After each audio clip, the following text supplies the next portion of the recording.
যেই ওমর আমার নবীর গর্দান কাটার জন্য দৌড়াচ্ছে, তরবারি নিয়ে দৌড়ায়, নবীর গর্দান কাটতে যাবে, কি পরিমাণ সন্ত্রাসী মেজাজ। ওদিকে আমার নবী মক্কায় বসে দোয়া করে, হে মালিক, ওমরের তুমি দ্বীনের বড় খাদেম বানায় দাও। আরশে আজিম থেকে ফয়সালা আসতেছে, ওমর তরবারিটা তোর গলায় লাগবে, মুহাম্মাদের গলায় লাগবে না। ওয়া মাকারু ওয়া মাকারাল্লাহ ওয়াল্লাহু খায়রুল মাকিরিন।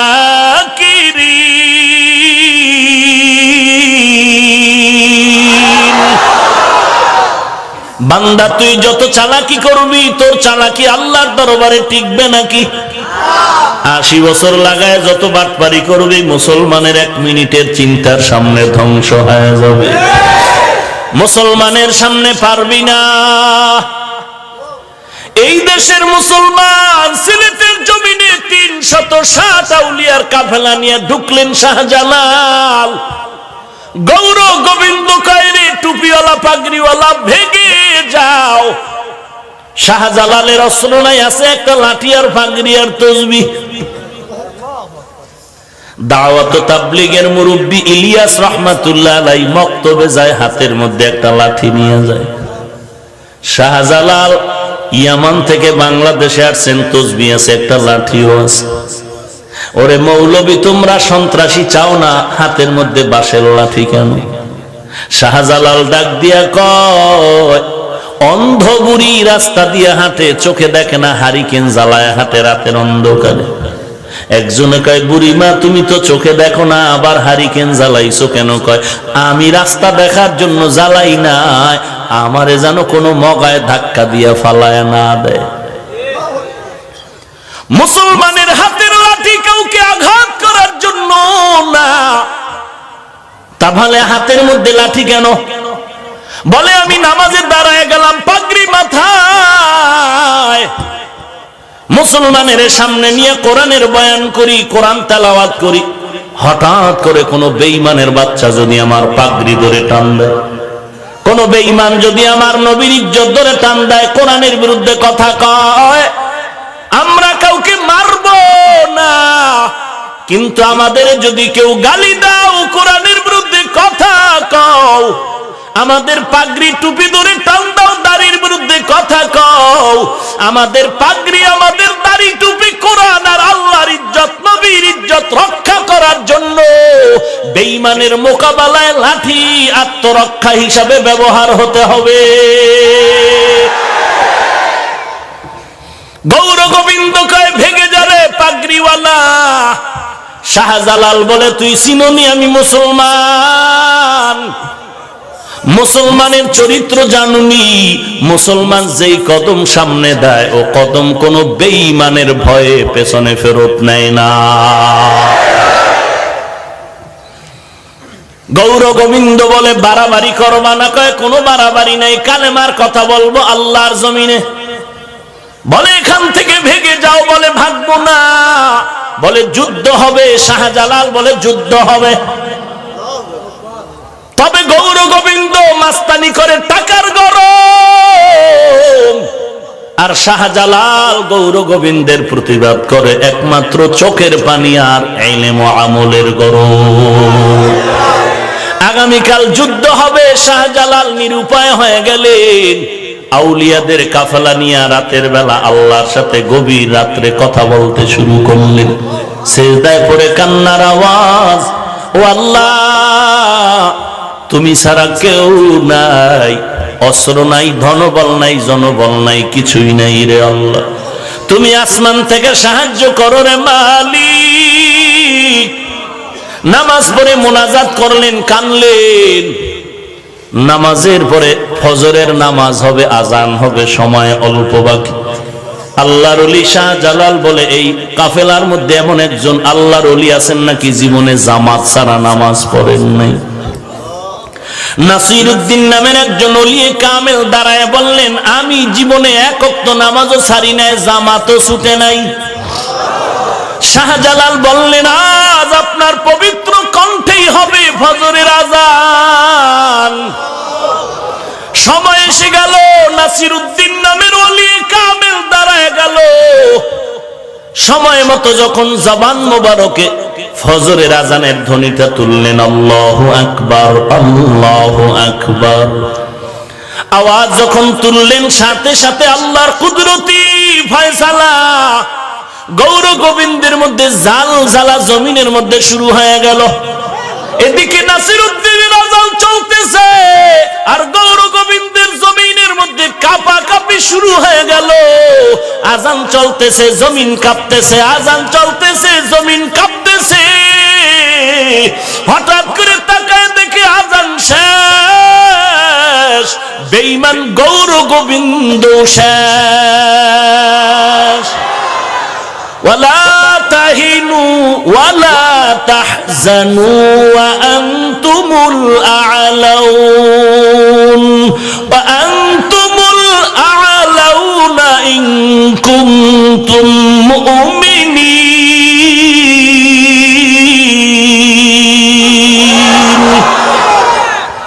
মুসলমান ইমানটারে মজবুত করে আগাও, আর ভয় করলে আল্লাহকেই ভয় কর, দুনিয়ার আর কাউকে ভয় পেয়ে লাভ নাই।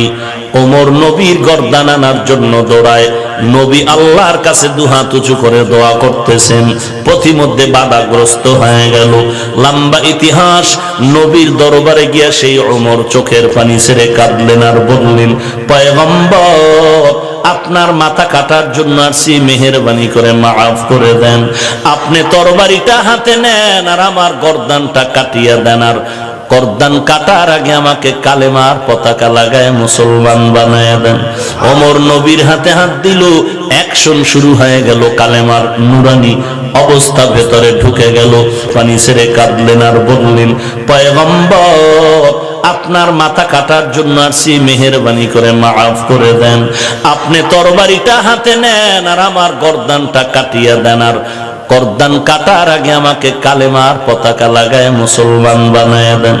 ওমর নবীর হাতে হাত দিল, অ্যাকশন শুরু হয়ে গেল। কালেমার নুরানি অবস্থা ভেতরে ঢুকে গেল। ওমর ওই তরবারি নিয়া দ্রুত দেরি না করিয়া বাইতুল্লাহর হাতিমে দাঁড়ায় গেল। চিৎকার করে বলে, বেঈমানের বাচ্চারা আয় আয়, 5 মিনিট আগে আমি ওমর ছিলাম মুহাম্মদের দুশমন, এখন আমি ইসলামের বন্ধু হয়ে গেছি, কাউরে লাগবে না। আমি ওমরের সামনে বেঈমানের জন্য আমি ওমর যথেষ্ট, তরবারির সামনে দাঁড়াও। আল্লাহর কাছে দোয়া করলেন, কবুল হয়ে গেল। যেই ওমর নবীরে মারতে গেল, সেই ওমর আল্লাহর কাছে কি পরিমাণ দামি হয়ে গেল। আল্লাহর কাছে ওমর এখন কান্না করে। আল্লাহ পাক রব্বুল আলামিন ওমরকে এত মর্যাদা দান করলেন। নবীজি বলেন, লাউ কানা বাদি নবিয়্যুন লাকানা ওমর, আমার পরে যদি আল্লাহ কাউকে নবুয়ত দান করতেন, ওমর হতো আমার পরের নবী। নবী বাইতুল্লাহ তাওয়াফ করলেন, 2 রাকাত নামাজ পড়বেন কোন জায়গায়?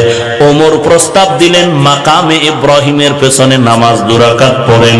নবী চিন্তা করেন সিদ্ধান্ত কোন দিক দিয়ে নিব, চিন্তা করে হঠাৎ করে জিবরাইল আমিন এসে বলেন, পয়গম্বর, ওমরের কথাটা মেনে নেন, কারণ ওমরের প্রস্তাবে আমার আল্লাহ রাজি হয়ে গেছে। সেই ওমর এমন জাহান্নামের ভয়, ঈদের দিন সবাই আনন্দ করে, ওমরের আনন্দ নাই। দরওয়াজায় তালা লাগায় কান্নার আওয়াজ। আবু হুরায়রা রাদিয়াল্লাহু তাআলা আনহু বলেন, খলিফাতুল মুসলিমিন, আপনি আজ কাঁদবেন কেন, আনন্দ করেন না কেন? ওমর বলে, আনন্দ ওই ব্যক্তি করবে যার কোনো চিন্তা নাই, পেরেশানি নাই। আপনার কিসের চিন্তা?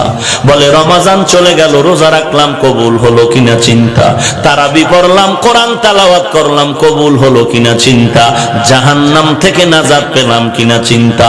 আবু হুরায়রা বলেন, কিসের জাহান্নামের চিন্তা? আপনার উপরে তো আল্লাহ জান্নাতের টিকিট দিয়ে দিয়েছেন। ওমর বলে, রে আবু হুরায়রা ভাই, জানো না, যেই আল্লাহ দয়া করে জান্নাতের টিকিট দিলেন, সুসংবাদ দিলেন, কোন আমলে যদি আবার আল্লাহ বেজার হয়ে যায়, আমার টিকিট আবার আল্লাহ ক্যান্সেল করে দিতে পারে। এর নাম তাকওয়া। বাদশাহী পাইলেন ওমর, অর্ধ জাহানের খলিফা, কোনো বডিগার্ড নাই, সিকিউরিটি গার্ড নাই। দুশ্মন লাগছে ওমরের পাইলে জবাই করবে, কিন্তু পায় না সুযোগ মতো। হঠাৎ করে কে যেন কয়, এই দুশ্মন যা তাড়াতাড়ি, ওমর ওই মাঠে একা শুয়ে আছে হাতের বালিশ বানাইয়া। দুশ্মন তরবারি নিয়ে সামনে যায়, এই সুযোগে ওমরের হত্যা করতে হবে। যত দূর আগায় এর থেকে ডবল অংশ পিছনে যায়, ভয় লাগে কি না জানি আবার হয়ে যায়। কারণটা কি জানো? ক্বালান নবিয়্যু সাল্লাল্লাহু আলাইহি ওয়া আলিহি ওয়াসাল্লাম, মান হাফিজা সুন্নতি আকরামাহুল্লাহু তাআলা বিআরবা'i খিসাল, যারা আমার রাসূলের সুন্নতের কলিজার মধ্যে আঁকড়ায় ধরে রাখবে, আল্লাহর নবী বলেন আল্লাহ তাআলা তাকে 4টা পুরস্কার দিয়ে মর্যাদা বাড়ায় দিবেন। 1 নাম্বার, আল মাহাব্বাতু ফি কুলুবিল বারারা, নেক আমলওয়ালা আল্লাহওয়ালার সিনার মধ্যে ওই সুন্নতের মায়া ঢুকায় দিবে। ওরে বান্দা চিনে না, এরপর দিল থেকে সুন্নতওয়ালারে মোহাব্বত করবে আল্লাহওয়ালা। যেই লোকটাকে চিনে না, এরপর মোহাব্বত, দূর থেকে মোহাব্বত করবে আর দোয়া করবে, আল্লাহ মোহাব্বত অন্তরে ঢেলে দিবেন। হাদিসের মধ্যে নবী বলেন, আল্লাহ যাকে পছন্দ করেন, আল্লাহ জিব্রাইলের ডেকে বলেন, এই জিব্রাইল, আমি ওই জমিনের বান্দাটারে ভালোবাসি, তুইও ভালোবাস। জিব্রাইল আমিন ভালোবাসে, আর আসমানের ফেরেশতারে কয়, জমিনের ওই বান্দাটাকে আল্লাহ ভালোবাসেন, আমিও ভালোবাসি, তোমরাও ভালোবাসো। সমস্ত আসমানের ফেরেশতারা যখন ভালোবাসতে শুরু করে, তখন ওই ভালোবাসার এখন জমিনের মধ্যে অ্যাকশন শুরু হয়ে যায়। তখন জমিনওয়ালারাও ভালোবাসা শুরু করে।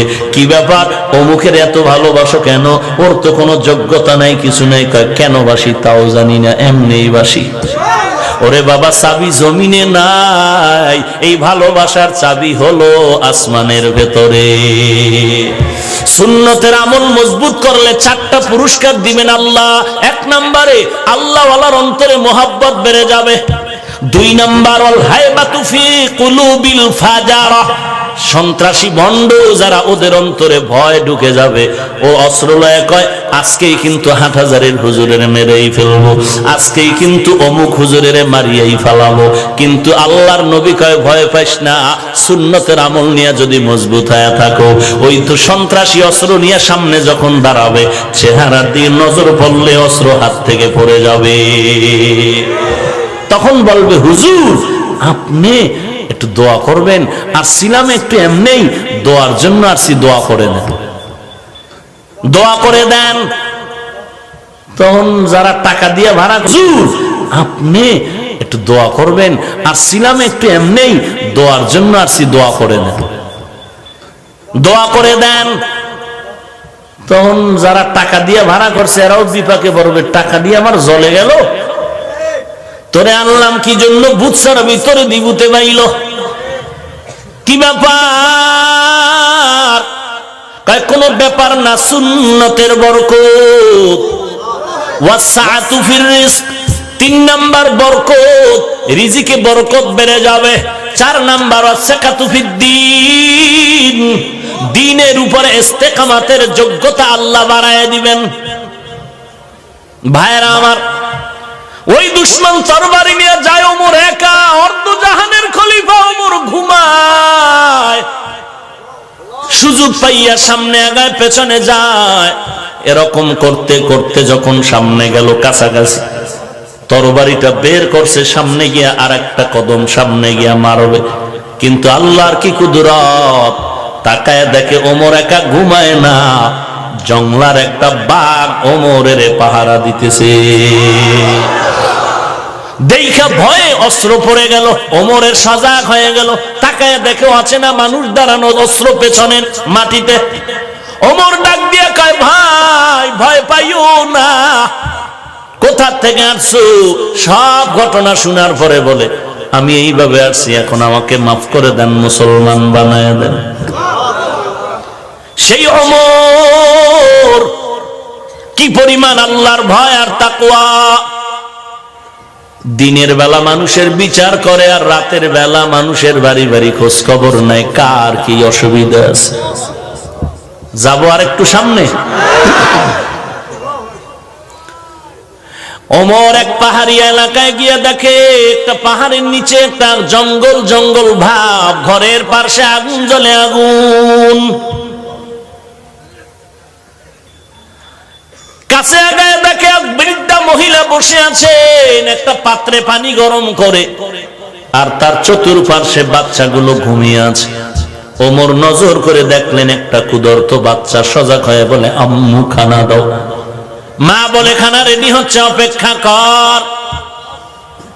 আবার বাচ্চা কান্না করে করে ঘুমায় গেল।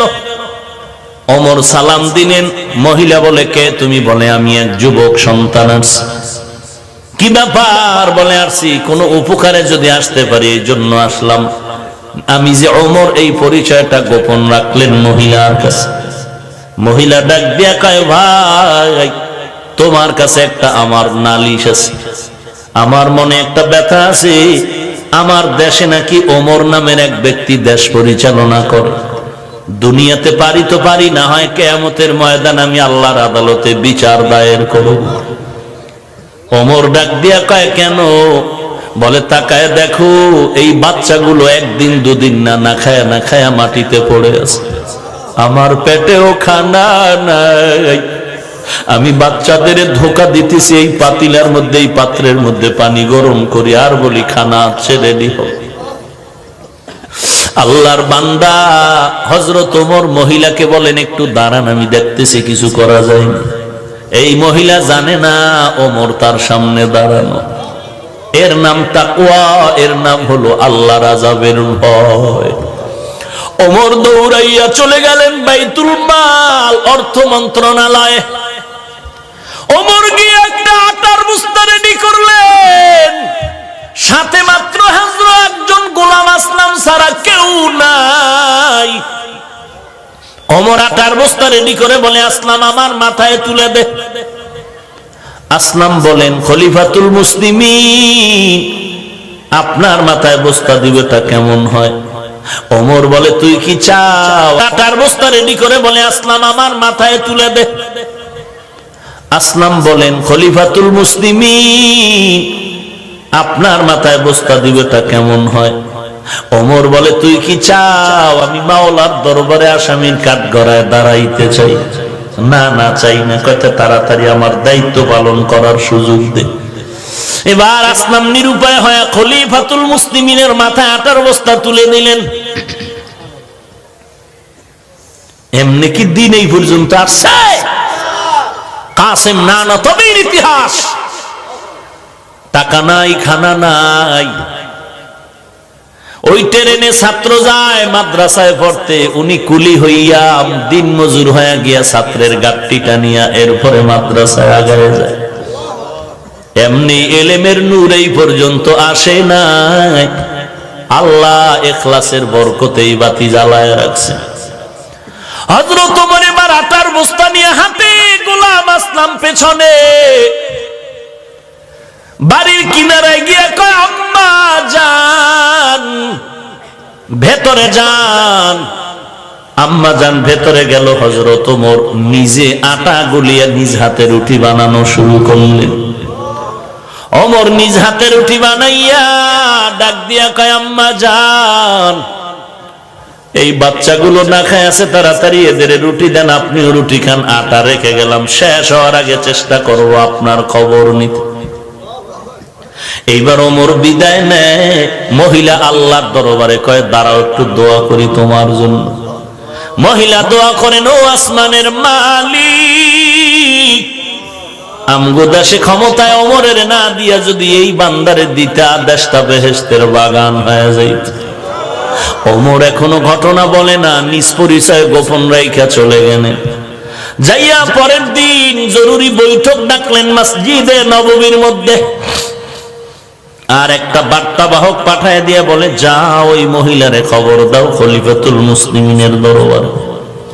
মহিলার কাছে বার্তাবাহক যখন খবর নিয়ে গেল, এরে আম্মা জান, খলিফাতুল মুসলিমিন আপনাকে ডেকেছেন। মহিলা ভয়ে কাঁপতেছে, গতকালকের ঘটনা যুবক বোধহয় ওমরের কয়ে দিছে, আজ আমার ফাঁসি ছাড়া উপায় নাই। মহিলা অঝোর দাঁড়ায় কান্না করে, আর বাচ্চাগুলো কোলে নিয়ে জড়ায় ধরে আর বলে, দেখ মায়ের চেহারা শেষবারে দেখে রাখ, আর বোধহয় ফিরে আসবো না। মহিলা আস্তে আস্তে করে ওমরের দরবারে রওনা। জায়গা মতো গিয়া তাকায় দেখে গতকালের রাতের সেই যুবক মসনদে দাঁড়ায় আছে। মহিলা ভয় পাইতেছেন, ওমর এদিকে দাঁড়ায় আছেন একটা লম্বা পাগড়ি হাতে নিয়ে। ডাক দিয়ে আম্মা জান, কোনো ভয় নাই, কোনো ভয় নাই, কারণ আজকে ভয় তো আমার, কারণ আপনি আজকে বিচারক, আমি ওমর আজকে আসামি, আজ আপনি আমার বিচারক। এই পাগড়ি গলায় মাথা দিয়ে পেঁচায় দিলাম, আপনি পাগড়ির মাথার এক অংশ নিয়ে আমারে মদিনার অলিতে গলিতে টানেন আর বিচার করেন। কেন? আপনার খবর সময় মতো নিতে পারলাম না। আমি সময় মতো আপনার খবর কেন নিতে পারি না? আমার বিচার করেন। তারপরও আমি চাই দুনিয়াতে আমার বিচার হোক, কিয়ামতের দিন যেন ওই জাহান্নামের আগুনে জ্বলতে না হয়, আল্লাহর আসামির কাঠগড়ায় যেন দাঁড়াইতে না হয়, কারণ ওই কাঠগড়া বড় কঠিন। সূর্য মাথার উপরে নেমে আসবে, একটা নয়, দুইটা নয়, 12টা মুখ সূর্যের জমিনের দিকে ফিরে দেওয়া হবে। সূর্য মাথার উপরে যখন নেমে আসবে, গুনাহগারের মাথার মগজগুলো টাস টাস করে ফেটে যাবে। ওদিকে জাহান্নামের আওয়াজ, জাহান্নাম বলবে, আল্লাহ গুনাহগার গুলো কই? সব আমার পেটের মধ্যে দাও। আমার আল্লাহ রাগান্বিত আওয়াজ দিয়া বলবেন, অমতাজুল ইয়াউমা আইয়ুহাল মুজরিমুন। আল্লাহ তাআলার আওয়াজে হাসরের ময়দানটা থরথর করে কেঁপে উঠবে, নবীরা পর্যন্ত বেকারার হয়ে যাবে। ওই সময় আপন বলতে কেউ নাই। ওই আসামির কাঠগড়ায় আমি ওমর কেমনে দাঁড়াবো, বড় ভয় পাই। এরে নরসন্দির যুবক, পা দুটো আগায় দে, আমি তোর পায়ে হাত রেখে বলছি, আর গুনাহ করিয়া তুই কবরের দিকে যাস না রে বাবা। আমিও টুপি মাথায় দিলাম, তুই আল্লাহর গোলাম, আমিও সে আল্লাহর গোলাম। তুই যেই নবী মানো, আমিও সেই নবীর উম্মত। তুমি যে কোরআন মানো, সে কোরআন আমিও মানি। কিন্তু বাবা, তুমি টুপি মাথায় দিতে চাও না, আমি মাথার থেকে টুপি ফেলতে চাই না। কারণটা কি? একমাত্র কারণ ওই জাহান্নামের আযাবের ভয়। একটা বেতের বাড়ি হাতে দিলে সহ্য করতে পারি না ব্যথা। আর নবী বলেন, গুনাহগার হয়ে যদি কবরে যাও, ওই কবরের দুই পার্শ্বের মাটির চাপ, কবরের মাটির চাপের কারণে পাজরের হাড় চুরমার হয়ে যাবে। একটা নয়, দুটো নয়, 70 থেকে 99টা সাপ।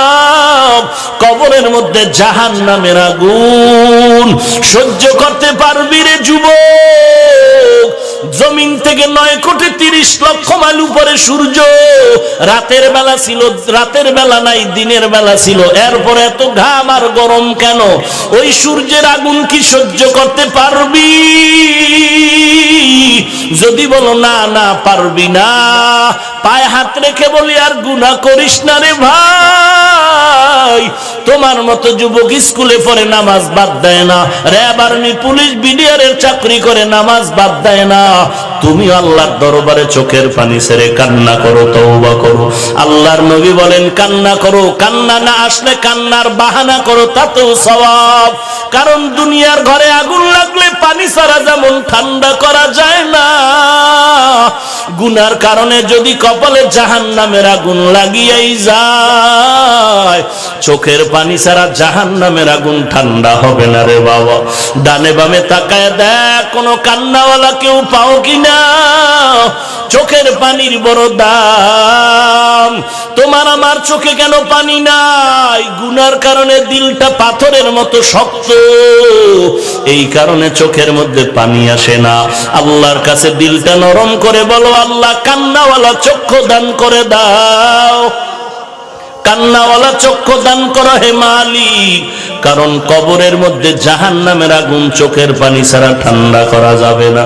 আল্লাহর ভয় অন্তরে ঢুকাও, আল্লাহ কান্নাওয়ালা চক্ষু দান করে দাও, কান্নাওয়ালা চক্ষু দান করো হে মালিক, কারণ কবরের মধ্যে জাহান্নামের আগুন চোখের পানি ছাড়া ঠান্ডা করা যাবে না। আল্লাহর ভয় অন্তরে ঢুকাও আর কান্না করো, আর আল্লাহওয়ালা যারা তাদের বন্ধু হয় দোয়া নাও। জীবনে তওবা করো, যা অন্যায় করেছো আর জীবনে কোনোদিন গুনাহ করবা না। মা বাবাকে কষ্ট দিবা না। ও পর্দার আড়ালের মা, আল্লাহর ভয় অন্তরে ঢুকাইয়া তওবা করে নাও। ওরে মা, তুমি তো সাধারণ মা না, তুমি হাফেজে কোরআনের মা, তুমি আলেমদের মা, তুমি খাজা মুঈনুদ্দিনের মায়ের মতো মা, বড় পীরের মায়ের মতো মা। এরে মা, মনটা কি চায় না একজন আলেমের মা হয়ে কবরে যাও, একজন হাফেজে কোরআনের মা হয়ে কবরে যাও। ওই ঢাকাতে মাদ্রাসার খেদমত করি, ছোট ছোট বাচ্চাগুলো মাঝে মাঝে দেখি আমার অফিসের সামনে দাঁড়ায় তাকায় থাকে। ওদের ডাক দিয়ে কই, বাবা কি চাও? দাঁড়ায় বলে, হুজুর আপনাকে দেখতেছি। বাড়ি কই? বলে কুমিল্লা। বাড়ি কই? বলে শরীয়তপুর। এইবার বলি আসছো কেমনে? কয় মা বয়ান শুনিয়ে ওয়াদা করছে আমারে মাদ্রাসায় পড়াইব। আমার মাথায় হাতটা বুলায় দেন, একটু দোয়া করে দেন, আল্লাহ যেন ভালো আলেম হওয়ার তৌফিক দান করে। এরে আল্লাহর বান্দা, মাদ্রাসা বন্ধ হয়ে গেল, সব ছাত্রগুলো বাড়ির মধ্যে যায়। কয়েকটা ছাত্ররে দেখি সিঁড়ির গোড়ায় বয়ে বয়ে কান্না করতেছে। জিজ্ঞাসা করলাম, তোমরা কেন বাড়ি যাও না? ও কান্না করে বলে, হুজুর আমার বাড়ি নাই, আমার ঘর নাই, আমি বড় ইয়াতীম, আমার মা নাই, বাবা নাই। এরে ছাত্র ভাইরা, আল্লাহর কাছে কান্না করো, চোখের পানি ছাড়া কিন্তু আমার মাওলা ইলমের দরজা খুলবে না রে বাবা। তুমি রাতারাতি বড় হইতে পারবা না। মা বাবার দোয়া নাও, উস্তাদের দোয়া নিয়ে চল, আর চোখের পানি ছাড়িয়ে আমার মাওলার কাছে কান্না কর। আর আল্লাহকে বল, আল্লাহ তুমি ইলমের দরজায় আনছো, ফিরাইয়া দিও না, খালি ফিরাইয়া দিও না রে আল্লাহ। তুমি আমাকে ইলমের নূর দিয়া সিনাটারে ভরপুর করে দাও। ঢাকার মধ্যে একটা ঐতিহ্যবাহী মাদ্রাসা, মালিবাগ মাদ্রাসা, জামিয়া শরঈয়া।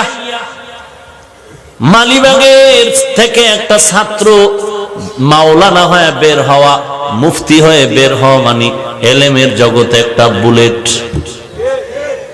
এই মাদ্রাসার একজন মুফতি ছাত্র বের হয়ে গেল, এত বড় দামি মুফতি সাহেব, কোরআনের হাফেজ, এত বড় দামি মুফতি সাহেব ঢাকার শহরে উল্লেখযোগ্য মসজিদে 10 বছর ইমামতি করলেন, মানুষের নামাজ পড়ালেন, তারাবিহ পড়ালেন। এত সুন্দর তার তিলাওয়াত, এত সুন্দর কণ্ঠ, দামি একজন মুফতি সাহেব। বর্তমানে ইন্টারনেট জগতে ঢুকিয়া বান্দা কোরআনের আয়াত পড়ে, হাদিস পড়ে বলে আল্লাহ এই অন্যায় করেছে, নবীজি এই অন্যায় করেছে। মুসলমানের জুতার বাড়ি খাওয়ার ভয়ে বান্দা আজকে ভারত বয়া বয়া ইউটিউবে বিভিন্ন রকম আল্লাহ এবং নবীরে গালি দেয়। আপনাদের কি মনে হয় এত বড় মুফতি সাহেব কি নাস্তিক হতে পারে? পারে না। আমি কয়েকদিন আগেও বলেছিলাম, আপনার আমাকে জবাব দেন, এত বড় মুফতি সাহেবের পেছনে শয়তান ধোঁকা দিতে পারেনি? যদি আপনি বলেন শয়তান ধোঁকা দিতে পারে, তাহলে সাআদ সাহেবের মতো লোকটাই ভুল করতে পারে। আর যদি বলেন শয়তান ধোঁকা দিতে পারে না, তো ভুলও করতে পারে না। যদি বলেন হ্যাঁ শয়তান ধোঁকা দিতে পারে, তো এই মুফতি সাহেব ভুল করতে পারে। আর শয়তান ধোঁকা দেয় কারে? যার মুরব্বি নাই তারে। যার মুরব্বি আছে একে ধোঁকা তো দেয়, তবে বহু পেরেশান। কেন? বলে ওরে ধোঁকা দিল, মুরব্বির কাছে গিয়া বলবে হুজুর এই বিষয়টা আমার ভিতরে একটু সন্দেহ লাগছে, কি করি? মুরব্বী বলবে এইটা নির্ণয় করো, এই পথে চলো, এই পথে চলবা না। অতএব এই মুফতি সাহেব মালিবাগ মাদ্রাসার দামি মুফতি কোরআনের হাফেজ হইয়া নাস্তিকতার বেড়াজালে আবদ্ধ কেন হয়ে গেল? একমাত্র জবাব তাকওয়াওয়ালা মুরব্বীর অভাব। এই জন্য আল্লাহ বলেন আমাকে ভয় কর, আমাকে ভয় কর, আমাকে ভয় কর। এই তাকওয়া অন্তরে ঢুকাও। কেমনে তুমি তাকওয়া অন্তরে ঢুকাইবা? আল্লাহ প্রেসক্রিপশন দিয়া বলেন, ইয়া আইয়ুহাল্লাযীনা আমানুত্তাকুল্লাহ, ইয়া আইয়ুহাল্লাযীনা আমানুত্তাকুল্লাহ ওয়া কুনু মা'আস সাদিকিন।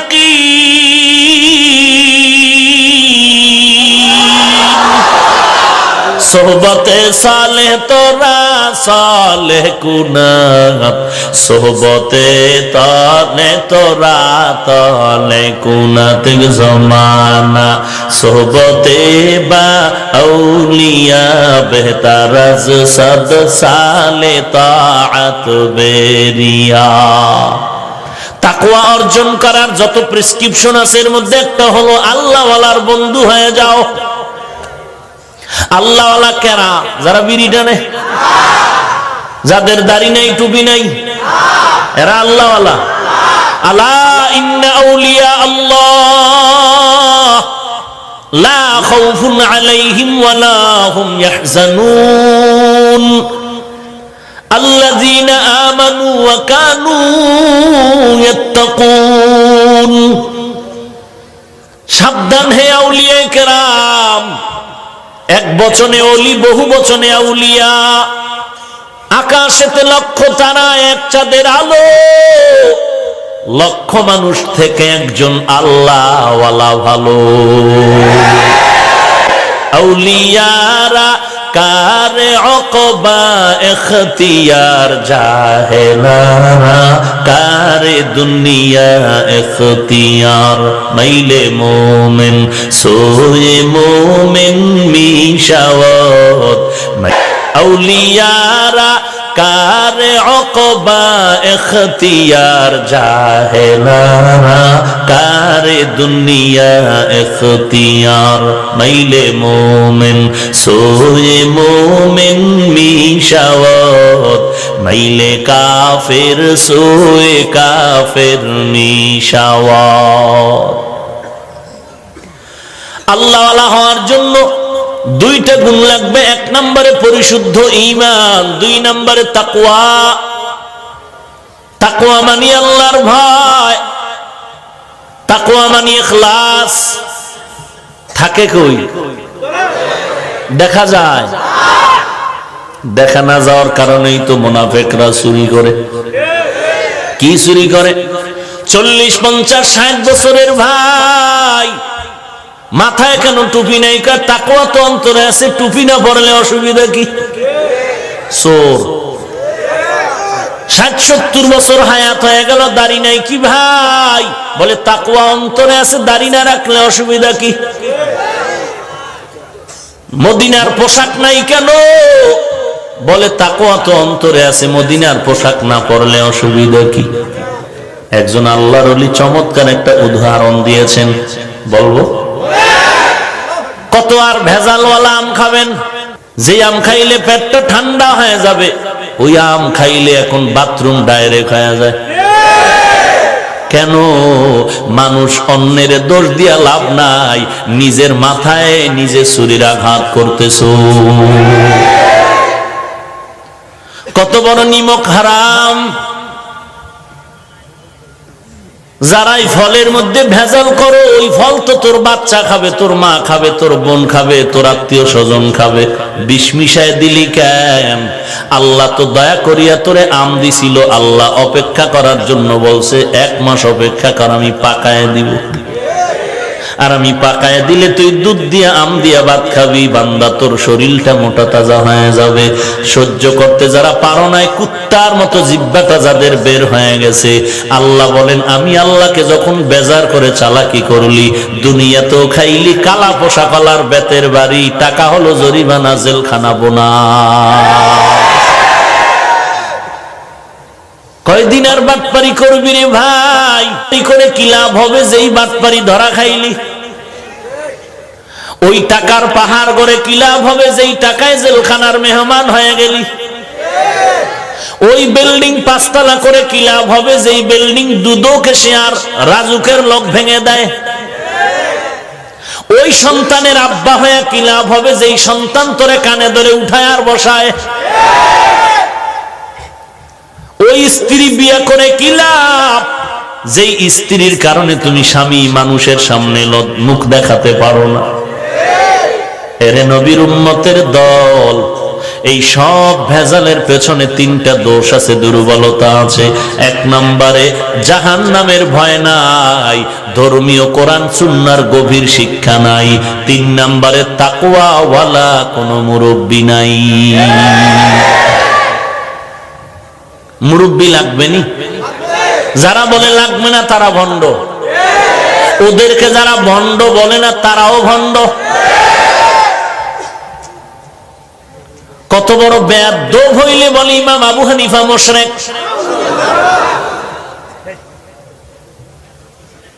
অথচ ইমামে আজম আবু হানিফা তার জিন্দেগির আলোচনা করলে রাত পার হয়ে যাবে, এমন আল্লাহ তাকে জ্ঞান দান করলেন। লাকাদ জানাল বিলাদা ওয়া মান আলাইহা ইমামুল মুসলিমিনা আবু হানিফা।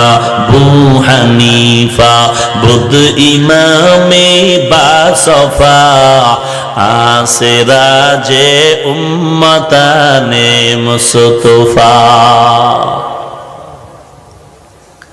ভাইরা আমার, মুরব্বি মানা ছাড়া নিজের ঈমান আমল ঠিক রাখা বড় কঠিন ব্যাপার। এজন্য আল্লাহ বারবার বলেন আমাকে ভয় কর। নবীজির কোনো গুনাহ আসেনি? ইন্না ফাতাহনা লাকা ফাতহাম মুবিনা লিয়াগফিরা লাকাল্লাহু মা তাকদ্দামা মিন যামবিকা ওয়া মা তাআখার وَيُتِمَّ نِعْمَتَهُ عَلَيْكَ وَيَهْدِيَكَ صِرَاطًا مُسْتَقِيمًا। নবীর কোনো গুনাহ নাই, সামনে পেছনে মনের মধ্যে ভাবলেও তাও মাফ হয়ে গেল। আল্লাহ বলেন আমি কোরআন হেফাজতের যেমন জিম্মাদারি নিলাম, আমার রাসূলকেও হেফাজতের জিম্মাদারি নিলাম। ওয়াল্লাহু ইয়াসিমুকা মিনান নাস। সেই নবীর যার গুনাহ নাই, বরং যারে দেখলে গুনাহ মাফ হয়ে যায়, সেই নবীকে আল্লাহ বলেন নবী আপনি আমাকে ভয় করেন। ইয়া আইয়ুহান নাবিয়্যুত্তাকিল্লাহ ওয়া লা তুতি'ল কাফিরিনা ওয়াল মুনাফিকিন। হে নবী আমি আল্লাহকে ভয় করেন, কাফের ও মুনাফিকের অনুসরণ করবেন না। আরে ভাই, তোমার অন্তরে তাকওয়া আছে, টুপি না পড়লে অসুবিধা কি? তাকওয়া তো অন্তরে আছে, নামাজ না পড়লে অসুবিধা কি?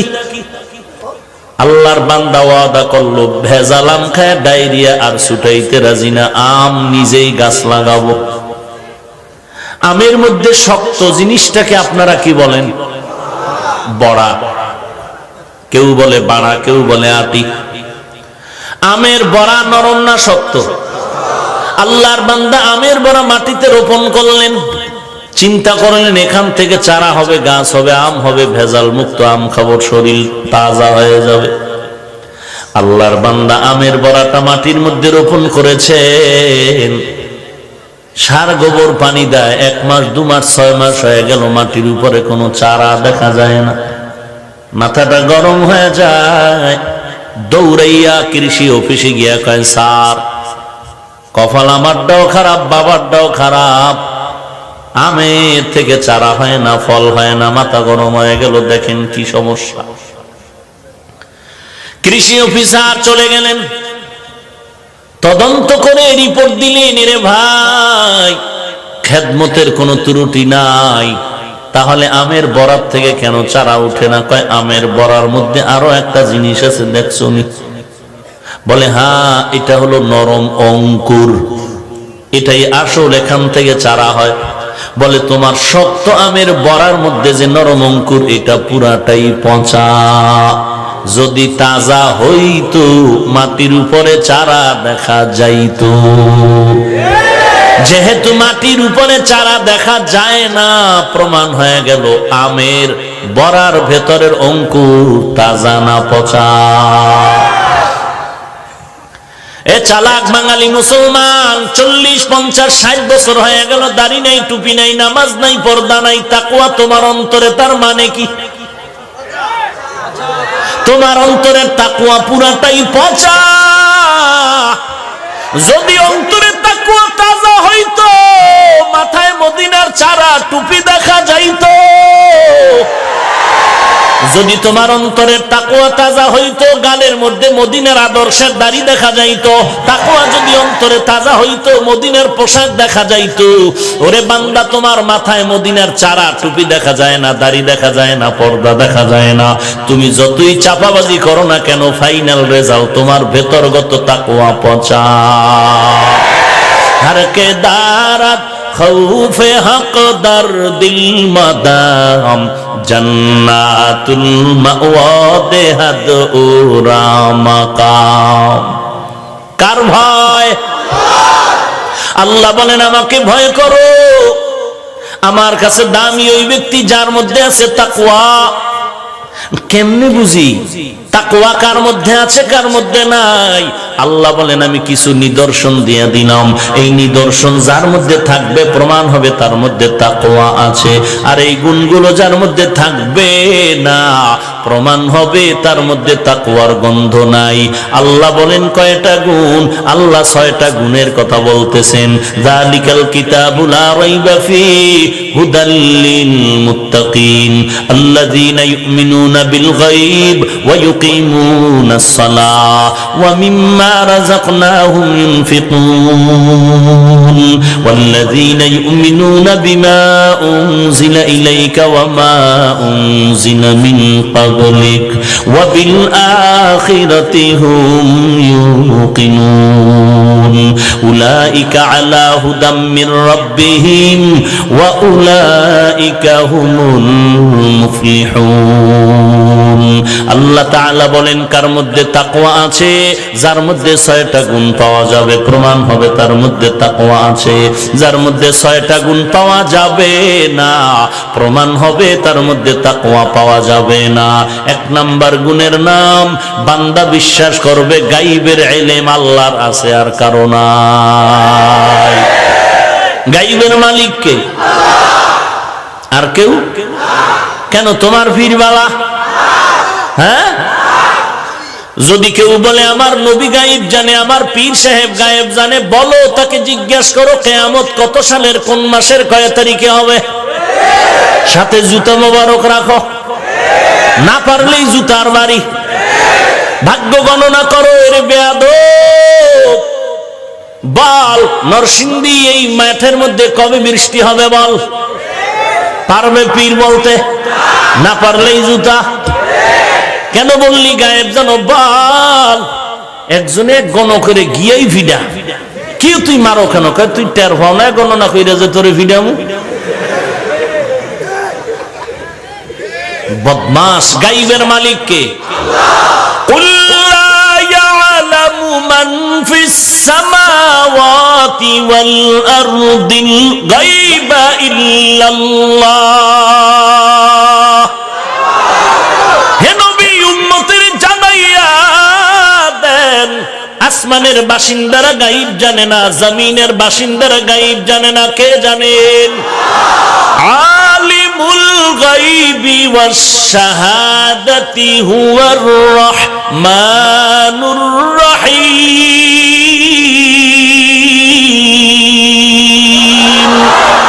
এই কালামে জিন্দা কুরআনে হাকিম হিকমতে উলায়া জালাসতু কাদিম জামিউল ইলম ফিল কুরআনে হাকিম তাকাসারাত আনহু আফহামুর রিজালি বখা কুরআ কালামুল্লাহ বশনো কদিমাস্তি কদিমাস্তি নইনো।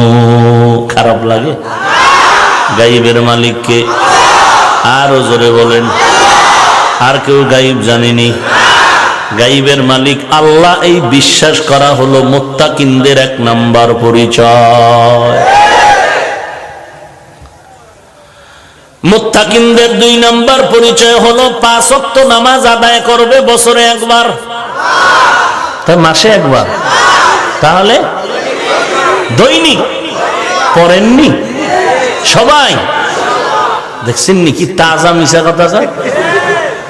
এই ময়দানে এমন আশেকে রাসূল আছে ফজরের নামাজ পড়ে নাই। আসতে গান কেন? এমন আশেক আছে আর জোহরের নামাজ পড়ে নাই, আসর পড়ে নাই, মাগরিব পড়ে নাই, এশাও পড়ে নাই। নিয়ত করছে ফজর পড়বে কিনা আল্লাহু আলাম। চিন্তা করছেন?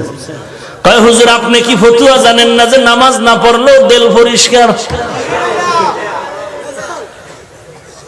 নবী কয় যারা নামাজ চুরি করে তারা সৃষ্টির শ্রেষ্ঠ চোর।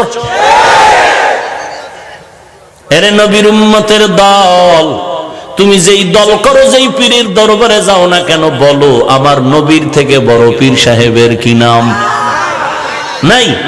কেন? খাজা মাইনুদ্দিন, বড় পীর আব্দুল কাদের জিলানী, শাহজালাল, শাহপরান, কেউ না। আমার নবীর থেকে বড় পীর নাই। সবাই একমত আমার নবীর থেকে দামি কেউ নাই। ওই নবীকে যদি মানো রে বাবা, একটু চিন্তা করে দেখো, আমার নবী দৈনন্দিন 5 বেলার নামাজ পড়ছেননি? 5 ওয়াক্ত নামাজ কায়েম করো রে ভাই।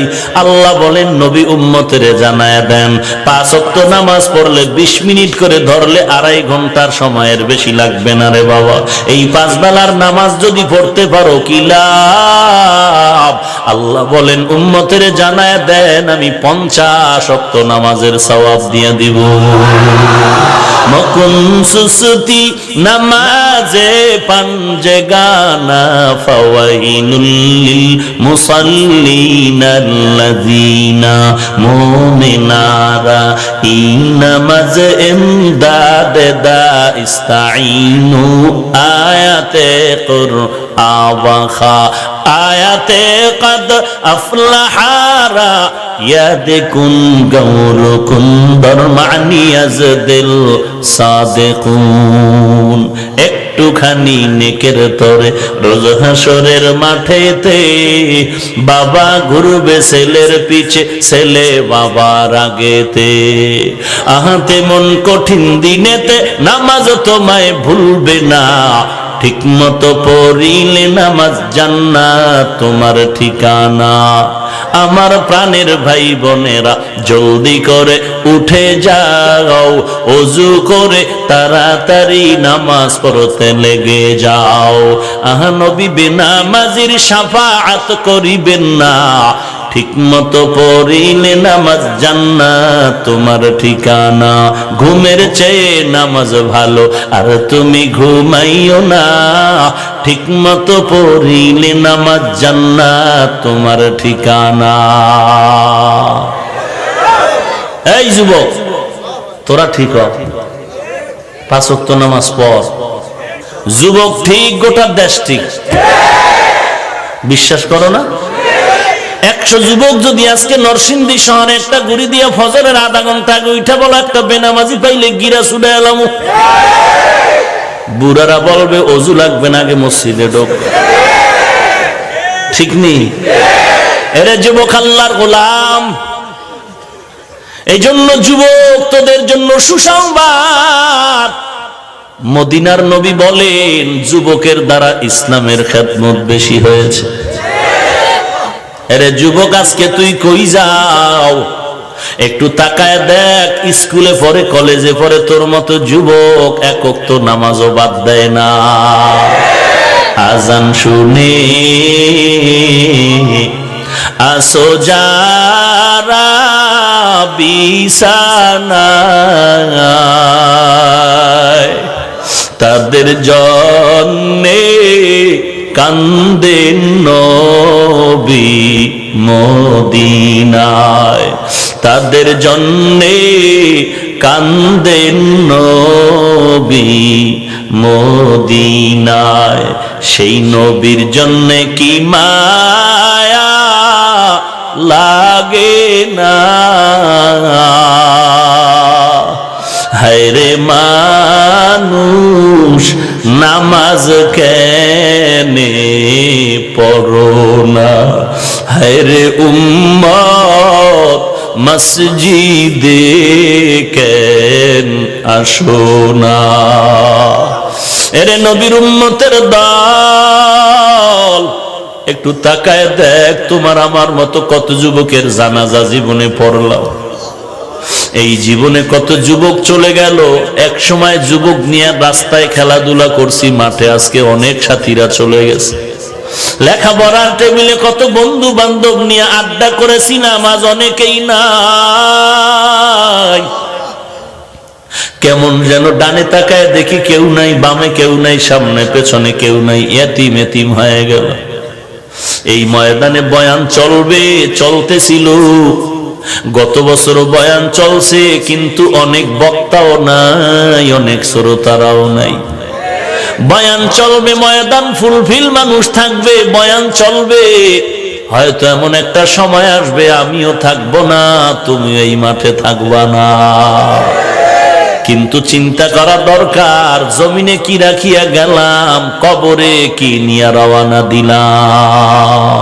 এ জীবনে না করিলাম বন্দেগী,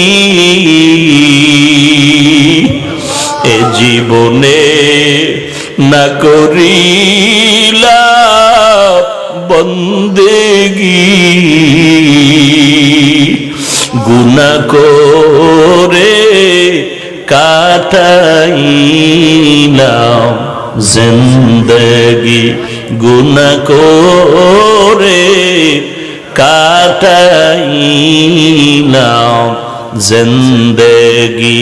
তওবা করে আবার তওবা ভাঙ্গিলাম, তওবা করে আবার তওবা ভাঙ্গিলাম, অবশেষে খাঁটি তওবা করিলাম, অবশেষে খাঁটি তওবা করিলাম। এরে আল্লাহর বান্দা, কয়দিন আর যৌবনের বাহাদুরি করবি রে ভাই? একদিনও তো টের পাও নাই জীবনের যৌবনটা কোথা থেকে বিদায় হয়ে গেল। একদিনও তো টের পাও নাই গালে দাড়ি কবে গজাইলো। একদিনও তো টের পাইলি না আবার সেই কালো দাড়ি কবে সাদা হয়ে গেল। সকালবেলা সুযুবক সময় বান্দা, তুই একটা কাঁচা মরিচ দিয়ে পানি ভাত খাইয়া যেই পরিমাণ শক্তির লাভ দিছ, তোর দাদারে জিগায় দেখ, এখন কোরমা পোলাও গোস্ত খাইয়াও একটা লাভ দিতে পারে না। এরে যুবক, যৌবনের বাহাদুরি আর কত করবি?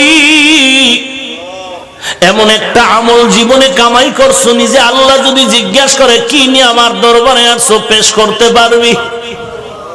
ওরে বাবা, তুমি কেন, তোমার আমার থেকে দামি দামি আল্লাহওয়ালারা জীবন ভর কান্না করেছেন, কবরে কি উপায় হবে আমার। সাহাবায়ে কেরামদের ভেতরে 10 জন সাহাবা জমিনের মধ্যে জান্নাতের গ্যারান্টি কার্ড পাইলেন। এর মধ্যে 1 নম্বরে আবু বকর, 2 নম্বরে ওমর, 3 নম্বরে ওসমান, 4 নম্বরে হযরত আলী রাদিয়াল্লাহু আনহুম আজমাইন। ইতিহাসটা পড়িয়া দেখো, তাহাজ্জুদ বন্ধ নাই, ইশরাক বন্ধ নাই, চাষ বন্ধ নাই, আউয়াবিন বন্ধ নাই, জিহাদের ময়দানেও যাওয়া বন্ধ নাই, সন্তানের পরিবারের হক আদায় করা বন্ধ নাই, আবার ব্যবসা করে, আবার চাকরি করে, আবার রাতের বেলা নামাজে দাঁড়ায়া আমার মাওলার সাথে কথা বলে। অতি গভীর হয় রজনী যখন, নীরবে প্রভুর নাম জপিও তখন। প্রভুর করুণা যদি পাইবারে চাও, প্রভুর করুণা যদি পাইবারে চাও, গভীর রাতে উঠে প্রভুর গুণগান গাও, গভীর রাতে উঠে প্রভুর গুণগান গাও।